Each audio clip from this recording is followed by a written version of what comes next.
kamu masuk surga bukan karena amalmu. Kata Nabi, kamu masuk surga bukan karena amalmu, bukan karena ritualmu. Wow. Lalu sahabat bertanya, engkau ya Rasulullah juga masuk surga bukan karena ritualmu? Bukan. Terus kenapa? Illa ayyataghammadani Allahu birahmatih. Aku masuk surga karena kasih sayang Allah.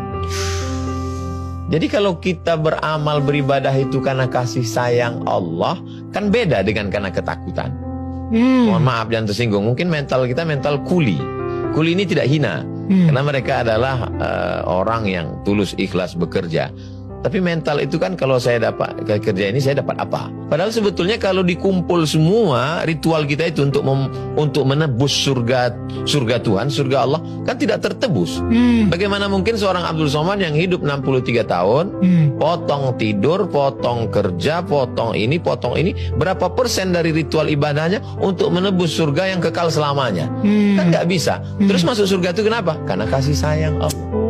Kalau dia masukkan kita ke surganya karena kasih sayangnya, lalu kenapa kita nggak punya kasih sayang? Saya kalau ngobrol sama banyak teman muslim saya gitu ya, mereka sangat fokus banget sama pahalanya, ya kan? Jadi oh ya biar dapat pahala lebih banyak supaya nanti di surga dan lain-lain. Tapi kalau misalnya tadi Nabi sempat bilang bahwa orang masuk surga bukan karena amalnya, tapi karena kasih sayang Tuhan. Jadi apa pahala yang selama ini mereka kumpulkan gitu? Karena pahalanya sebanyak-banyak yang mereka kumpulkan, yang nggak akan cukup juga. Bang Daniel, pemula ini dia mikirnya belum nyampe di situ. Jadi untuk tahap pemula ini dia masih nanya, saya kalau kerja 1 jam berapa ya?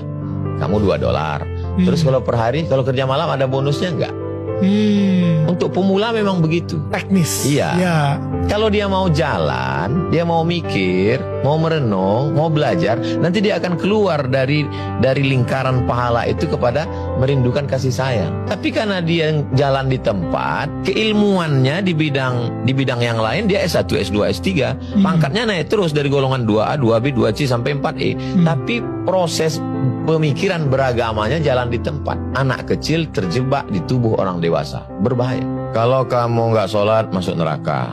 Kalau kamu minum, masuk neraka. Kalau kamu mau masuk surga, berarti kamu mesti banyak baca Quran. Itu tidak salah bagi pemula. Toh kita juga dulu diajarkan orang tua kan begitu. Nanti kalau kamu juara, kamu dapat hadiah ini. Kalau kamu nggak naik kelas, subsidi silang putus. Pemula. Tapi setelah kita dewasa, kita tidak lagi melihat itu. Semua kita berikan kepada orang tua. Kenapa? Cinta. Ambillah ini semua, Mak. Apa yang mau nih ambillah. Kenapa? Karena aku tidak bisa membalas sekali teriakanmu saat melahirkan aku. Jadi perlu kedewasaan. Jadi sekarang banyak anak-anak yang terjebak di tubuh orang dewasa. Cara berpikirnya, berpikir anak-anak.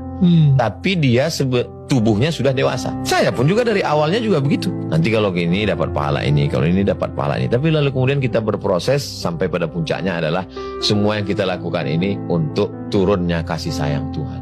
Supaya dia sayang sama kita. Kalau dia sudah kasih sayang sama kita, maka semua dia beri. Kalau kita hanya berharap pahala, yang dapat cuma pahala. Tapi kalau kita berharap kasih sayangnya, maka semua dia beri. Ada orang tua. Nanti kalau kamu masuk kelas, gaji jajannya segini. Kalau nanti ranking 1, hadiahnya ini. Dapatnya cuma itu.